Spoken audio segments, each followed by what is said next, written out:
한 주간의 주식시장에서 일어났던 일들을 우리만의 시각으로 풀어보는 홍차 컴퍼니입니다. 저희 첫 번째 회사는 금양인데요.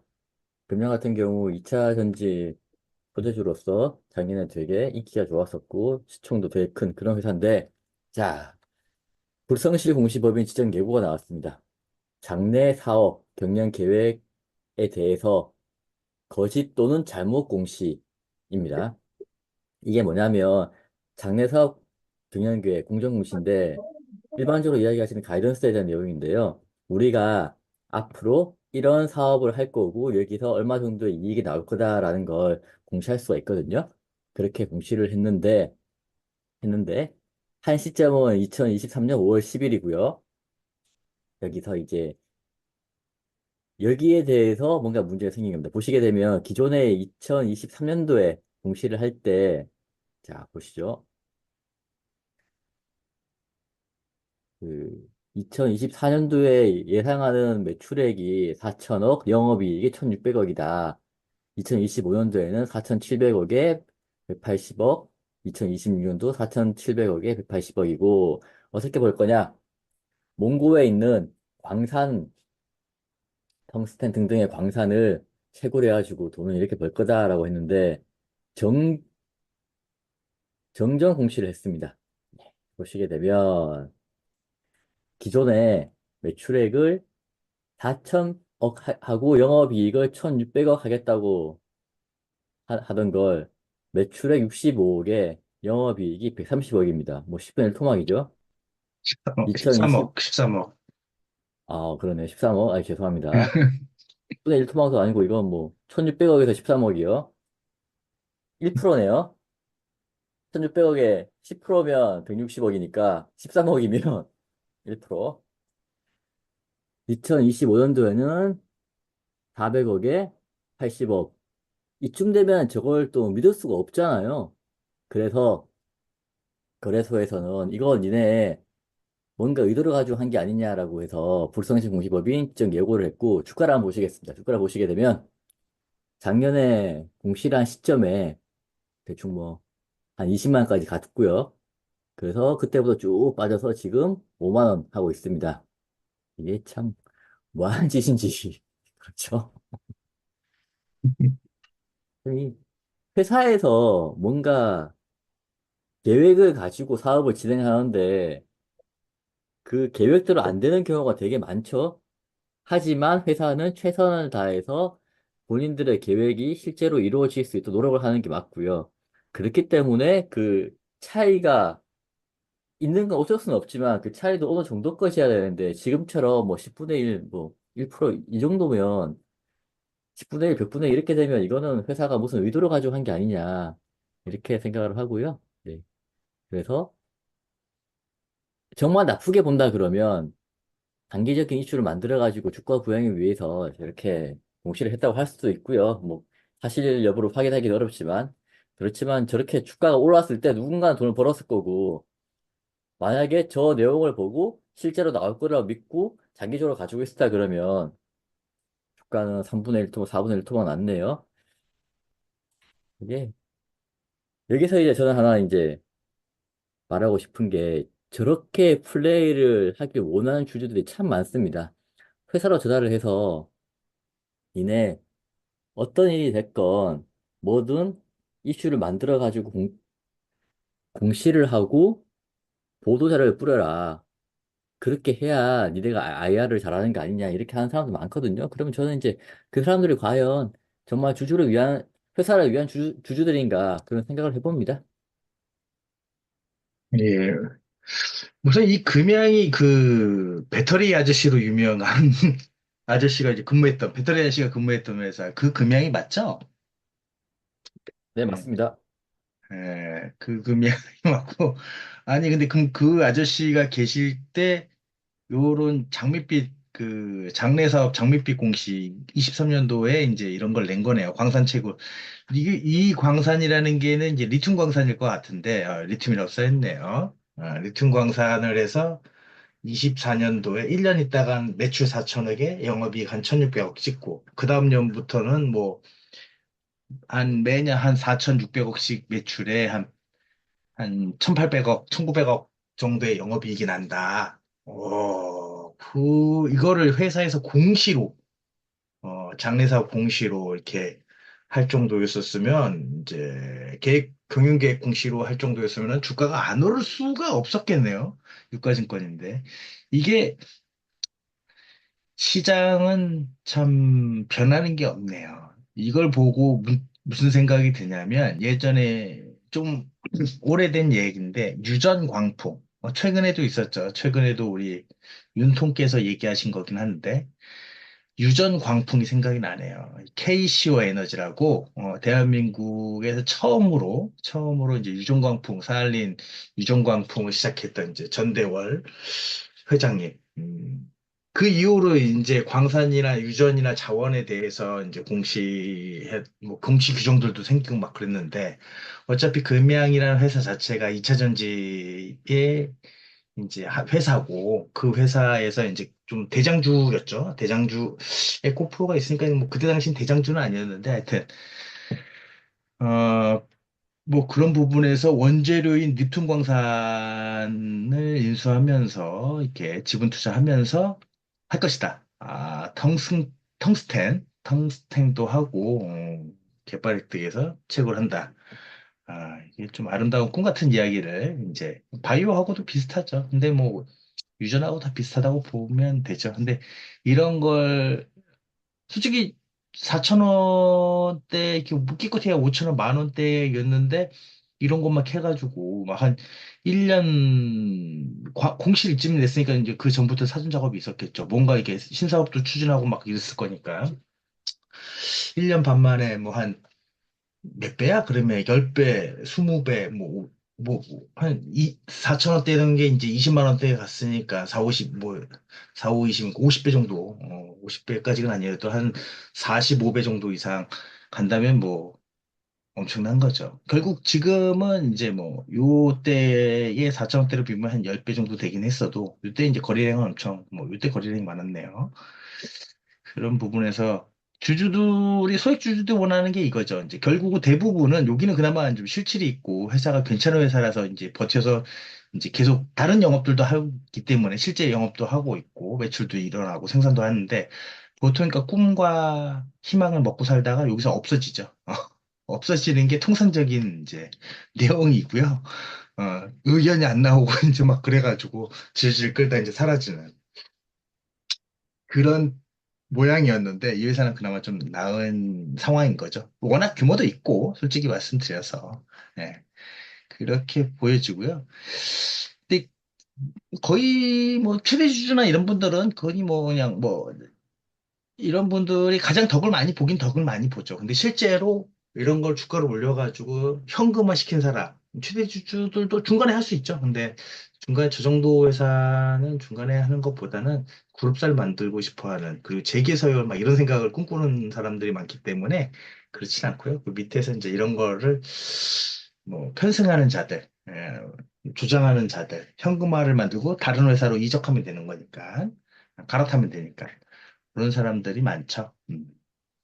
하여튼 그렇게 생각을 저는 그냥 그렇게 생각해요. 그냥 보면 딱 유전광풍이죠. 뭐 그 시장은 계속 순환이죠, 순환. 테마가 이제 좀 이름은 바뀔지어도 지금 요즘 트렌드는 다시 바이오죠. 다시 바이오. 첨언입니다. 첨언. 다시 바이오.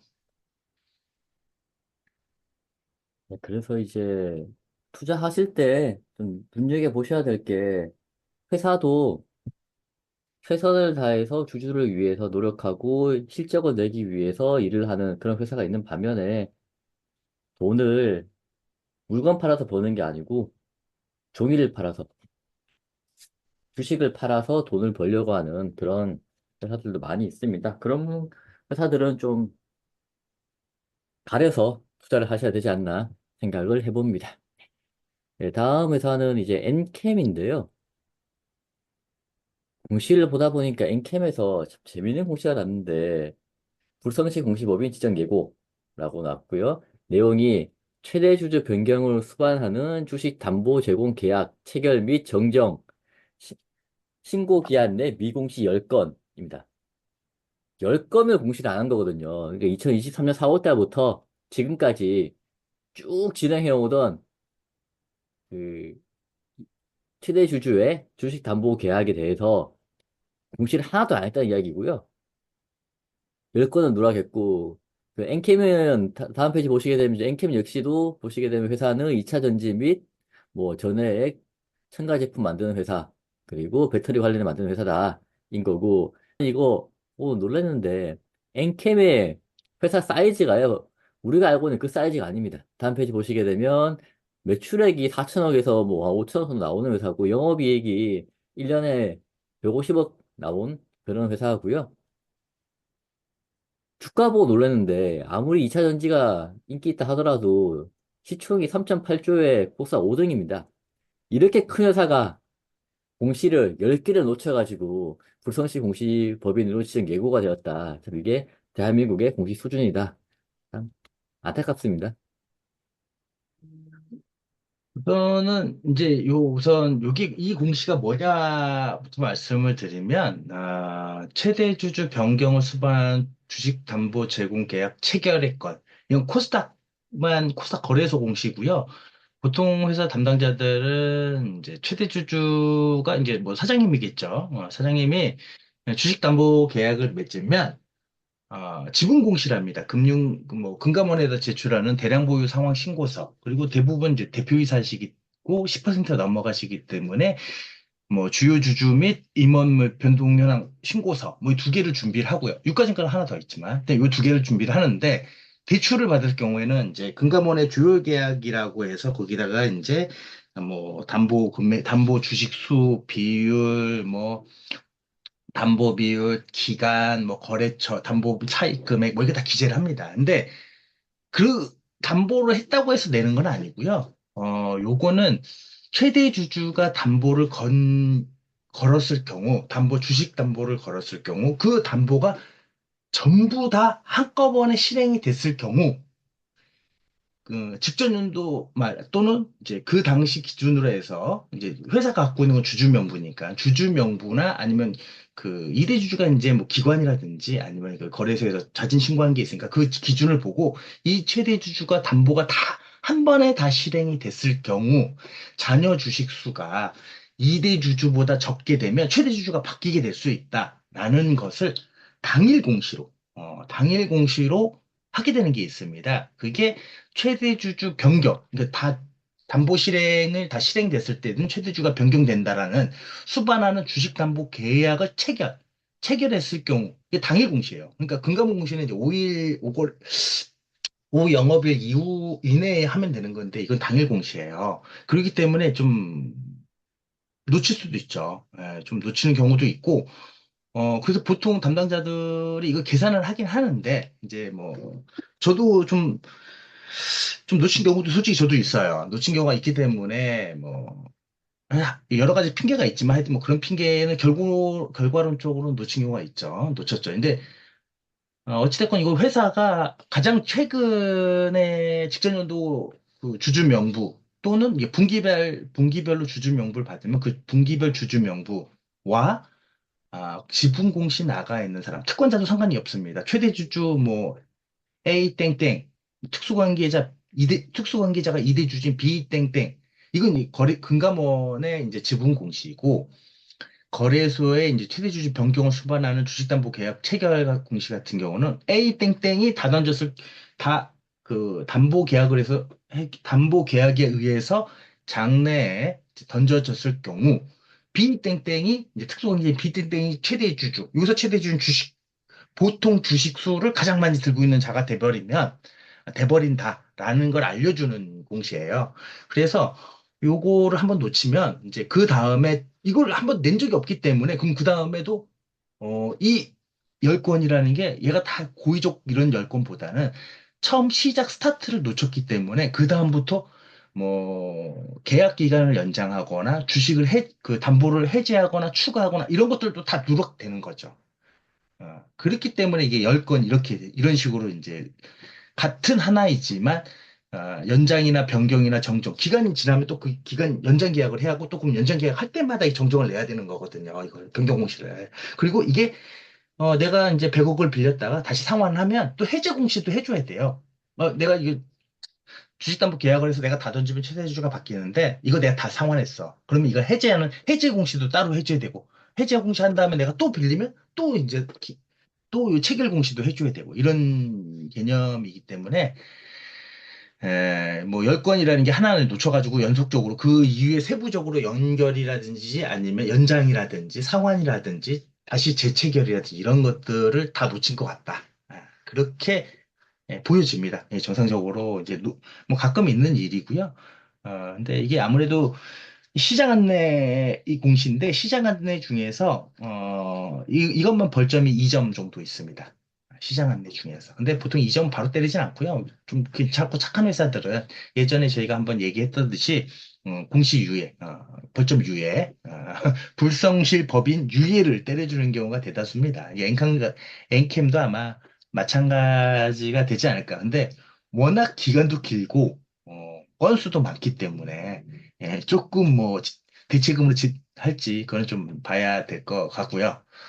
이거 아마 금액도 워낙 커가지고 차입 금액이 10억 이게 1,700억이니까 차입 금액을 1,700억에 221 이거 이 담보 설정 비율은 뭐 170%, 180%뭐 이렇게 160% 이거는 뭐 이제 뭐 하게 되는 거라서 이거는 주식에 대해서 하는 거라서 담보 제공수를 이제 워낙 이제 주식 수가 많으니까 여기에서 이제 곱한 게 많겠죠. 주가를 곱한 다음에 배율을 이제 퍼센트를 배우니까. 그래서 요 부분이 아마 9월 23일, 9월 4일 날 이제 자진 신고를 했겠죠. 9월 4일 날 자진 신고하고 그다음부터 9월 13일 날 계속 이제 공시를 내고 이제 요것도 이제 공시를 내는 것 같아요. 그런 식으로 한번 누락하면 처음 시작을 잘못하면은 이제 뭐 어떻게 좀 할 수가 없는 거죠. 계속 누락된 걸로 나오는 거죠. 그런 의미에서 저도 솔직히 엔지캠은 알고 있어도 엔캠은 좀 잘 못 들어봤는데 이게 코스닥 5위 정도야 거진 뭐 3조 8천억이고 뭐 외국인 지분 10%면은 야 이게 에코 다음인가요? 얘들이 아니면 에코보다 2차 전지에서 에코가 뭐 대장주라고 하는데 그 뭐 다음 정도는 될 것 같아요. 제가 봤을 때도. 그런데도 갑자기 커져서 그런지 몰라도 뭐 갑자기 좀 꺼지는 않은 것 같네요. 이게 4, 5만 원이었을 때도 벌써 그래도 한 1, 뭐한 4분의 1에도 한 몇천, 5천억 이상은 계속 가고 있었다가 이제 주가가 연, 2023년도 기말부터 쭉쭉쭉 올라가지고 이렇게 돼가지고 지금까지 온 거 보니까 이러면 좀 뭐 오늘 뭐 중견기업 정도는 되는 거죠. 그래서 어, 에코프로가 한 3위 정도고 엔캠이 한 5위네요. 그래도 뭐 2차 전지에서는 뭐 나름 뭐 괜찮네요. 그러니까 아직까지 그 2차 전지가 죽지는 않았네요, 우리나라가. 코스닥에서 2차 전지 1위부터 이제 5위까지에서는 2차 전지가 2개, 나머지 3개가 에코프로가 2위, 3위네요. 2위가 BM이고 3위가 에코프로고. 뭐 2, 3, 5등이니까 바이오가 1, 4등이고 그런 부분에서 좀 대단하다고 생각은 하는데 놓친 거는 어쩔 수 없죠. 이게 반성문 잘 쓰고 사유서 잘 쓰고 소명 잘하고 뭐 공시교육 뭐 다 이거는 다 담당자의 실책으로 넘어가는 수밖에 없어요. 어차피 지분 공시 그나마 금감은 지분 공시는 잘 하고 있고 여태까지 예, 공시 누락이나 벌점 이런 거 받은 적이 없고 또 교육 같은 거 담당자 교육하고 책임자 교육하고 이런 것도 좀 잘 챙겼으면 유예나 뭐 이전 근데 이게 워낙 기간이 길고 뭐 건수도 많고 그렇기 때문에 그래도 한 몇 점은 받지 않을까. 근데 규모가 있으니까 솔직히 요즘 이게 가늠이 잘 안 되네요. 이런 회사 같은 경우는. 그렇게 이제 보여지고요. 그렇게 생각됩니다.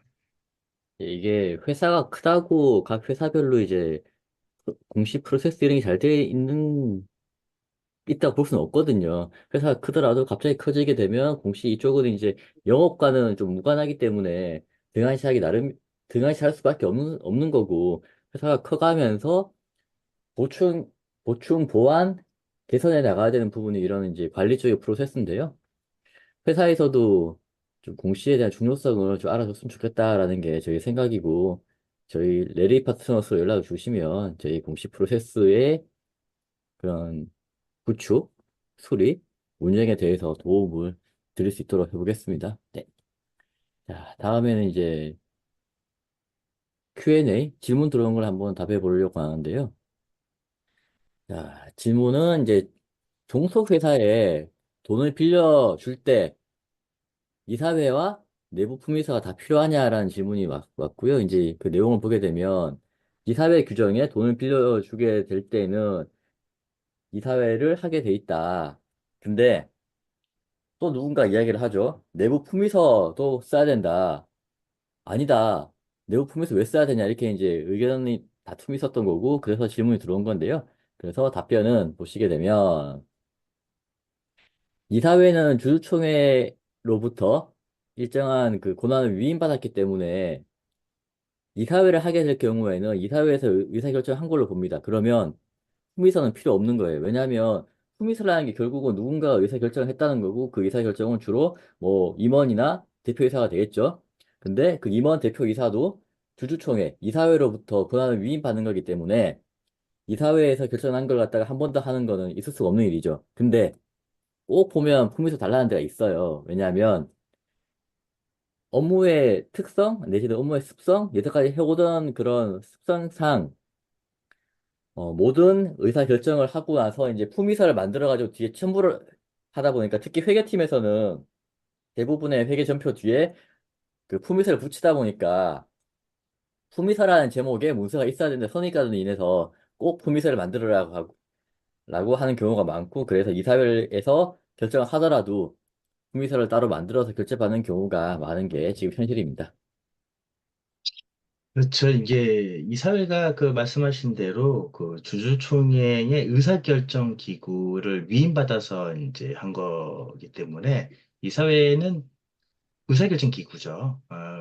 이사회는 의사결정 기구고 집행기관이 기관이 대표이사입니다. 이 대표이사도 기관이기 때문에 그래, 그리고 이제 여기서 말하는 이제 보통 회계부서에서 달라고 하는 거는 이제 상장사 같은 경우는 이제 내부 회계 관리 제도 뭐 이런 거 보면은 전표 증빙이 이제 딱딱 두 개 정도가 들어가는 거니까 거기다 이제 돈이 움직이는 거고 이제 금전대여 같은 경우는 자회사에서 특수관계자 간의 금전대여 돈이 움직이는 거기 때문에 되도록이면 증빙을 많이 이제 해놓는 게 회계감사라든지 내부 회계 관리에 있어서는 좋다고 당연히 기본적인 거죠. 근데 이 저도 이제 꼭 이것뿐만이 아니라 이제 뭐 돈이 나가는 것은 솔직히 저도 이제 회계팀장도 하고 이제 다 해봤기 때문에 이 두 가지라고 생각을 해요. 첫 번째는 품위서는 이사회 그러니까 의사결정인 거예요. 의사결정 이것을 행하느냐 하지 않느냐 금전대여 결정을 하느냐 하지 않느냐는 품위서 뭐 이사회 결정이 있으면 품의서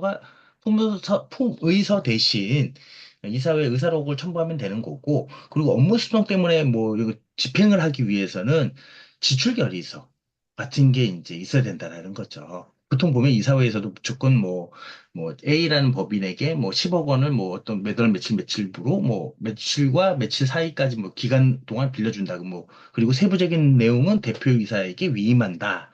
라는 명칭은 거의 쓰거든요. 기타 사항에 대표이사 위임한다. 그 대표이사한테 위임한다는 사항이 지출 결의서를 결제를 해가지고 하라는 내용인 거죠. 돈을 집행을 하고.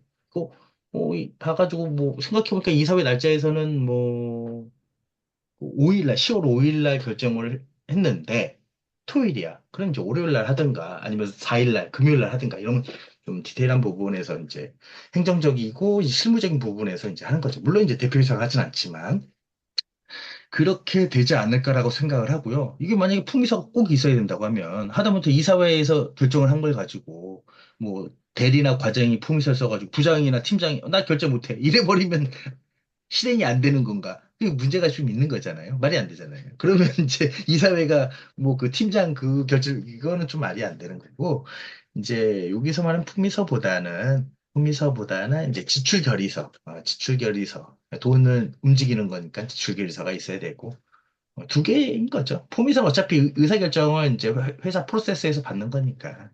그 대신 회사 프로세스의 최상위 집단인 이제 주주총회에서 위임한 이사회에서 결정한 거는 이제 그걸로 하면 되는 것 같고 지출 결의서를 의미하는 것 같아요. 아무것도 없이 이사회 있고 무조건 돈 쏴주세요. 이건 좀 문제가 있을 수 있죠. 이건 좀 문제가 있을 수 있기 때문에 특히 금전이 움직이는 것들에 대해서 그런 경우가 꼭 있죠. 업무 습성도 한몫합니다. 제가 들었던 이야기 중에 이제 하나 재밌었던 거는 이사회에서 의사결정을 한 다음에 자금팀에 집행을 해달라고 했더니 품위세를 써오래요. 아, 나 못한다. 왜 해야 되냐. 이사회 결정 났는데. 라고 했더니 자금팀장이 이사회를 딱 펴더니 자, 봐라. 이사회에서 의사결정을 했는데 언제 하라고 없지 않냐. 그러면 30년 뒤에 하면 되냐. 그러니 여기에 대해서 날짜가 적혀 있는 품위서를 가져와라. 라고 해서 말도 못하고 돌아서는 경우가 있습니다. 그거는 이제 뭐야. 논리적으로서 말은 되니까 그런 상황이 있었습니다. 다음 질문 보시겠습니다. 다음은 이제 우편물을 통한 의결권 행사는 정관상 서면 투표와 어떤 관계가 있냐라는 건데요. 질문 내용을 보게 되면 이제 본인 회사에는 서면 투표에 대한 내용을 정관에서 삭제했기 때문에 서면 투표가 해당이 안 되는데 가만히 생각해 보니까 운용사라든지 예탁원지 이런 데서 위임장을 나한테 왜 서면으로 보내지 않냐. 그러면 그거 서면 투표 아니냐라는 의견이고요. 이거는 아닙니다. 답을 보시게 되면 서면 투표는 이제 정관상 도입하게 되어 있고 서면 투표를 도입했을 경우에는 전체 주주한테 서면 투표를 할 수 있는 용지를 발송해야 되고요. 주주는 그 용지를 받아서 본인이 의결권 행사할 수 있는 겁니다. 근데 지금 위에서 말한 것처럼 운용사라든지 예탁원 이런 데들 보면 서면으로 의결권 행사를 하는데 그게 서면 투표가 아니고요. 위임장을 주는 겁니다. 내가 내 권리를 누군가에게 위임을 해서 의결권 행사하는 거기 때문에 이건 서면 투표하고는 이제 거리가 멀고요. 서면 투표는 대부분의 회사에서 지금 삭제가 되고 배제되어 있는데 가끔 들어가 있는 회사가 있습니다. 어떤 회사냐면 상장 전에는 주주가 몇 안 되기 때문에 서면 투표에 있는 게 유리합니다.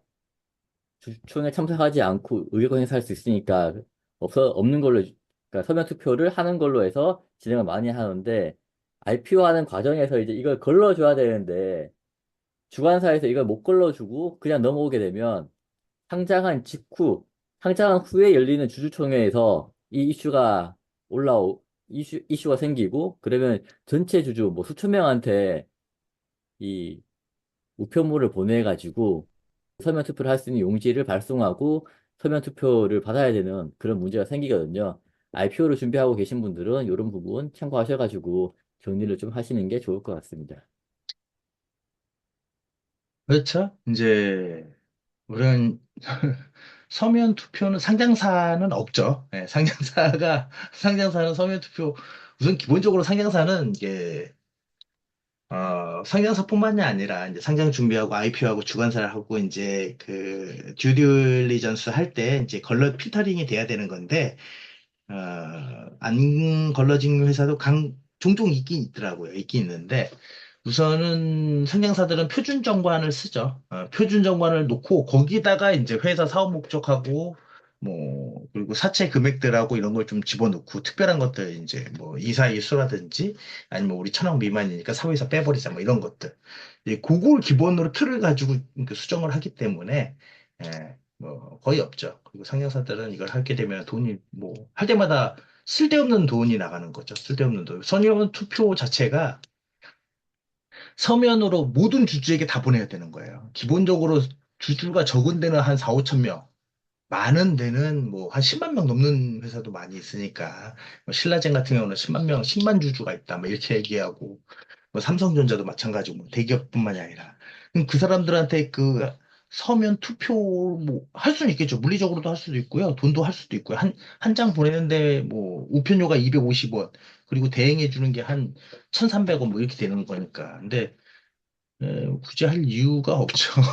전자투표도 있고 한데 전자투표도 하고 뭐 하기 때문에 그리고 종이 서면 그러니까 우리가 받는 위임장 이런 것들이 이제 종이이기 때문에 서면 투표라고 생각을 하고 근데 서면으로 투표한다고 해서 다섯이 전체냐 일부냐라고 생각하시면 될 것 같아요. 위임장 우리가 받는 건 위임장인 거고 서면 위임장 그리고 서면 위임장을 받는 거지 서면 투표는 종이로 전 주주가 한 번에 다 해야 된다. 행사할지 안 할지는 이제 그 주주의 마음이지만 전 주주에게 다 서면을 제공하고 그 서면으로 투표를 할지 안 할지는 이제 그분들이 하는 거죠. 예, 다 보내야 된다. 그런 부분들이 좀 있습니다. 예, 그냥 필요 없죠. 솔직히 상장사에서 다 공시로 한다고 하면 되는 거고 1% 이것만 좀 누락이 안 되게끔 이것만 좀 잘 준비를 해야죠. 이것만 이제 우표 소인 이런 거 1%의 소집 공고 공시 나가면 그거 출력해가지고 위임장하고 해서 같이 이제 보내면 되는 거죠. 예, 그러면 될 것 같습니다. 네. 오늘은 금양, 그리고 엔캠까지 했고요. 그리고 서면 투표와 금전지역 이사회 통해서 관련된 내용을 다뤄봤습니다. 고생하셨습니다. 네, 수고하셨습니다.